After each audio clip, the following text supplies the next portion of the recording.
வீட்டில் இருக்கிறார். கடகத்தில் இருக்கும்போது மக்கள் சர்வீஸ் செய்வீங்க. உங்களுடைய வீட்டில் கட்டாயம் மக்கள் பிரதிநிதித்துவம் வாய்ந்த ஒரு பதவிகளை கட்டாயம் இருப்பாங்க. அவங்க வார்டு கவுன்சிலரோ, வார்டு கவுன்சிலரு, தலைவர், பேரூராட்சி, பஞ்சாயத்து, கிராம பஞ்சாயத்து, நகராட்சி, மாநகராட்சி, பெருநகராட்சி, பெருநகர மா பெரு நகரம் பெரு அதை என்ன சொல்லுவாங்க,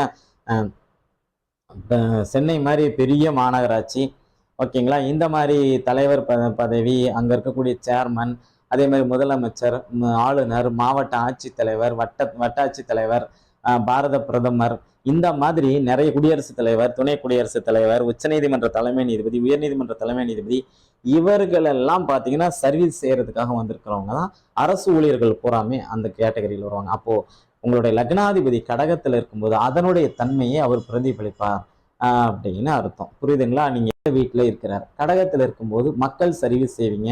உங்களுடைய வீட்டுல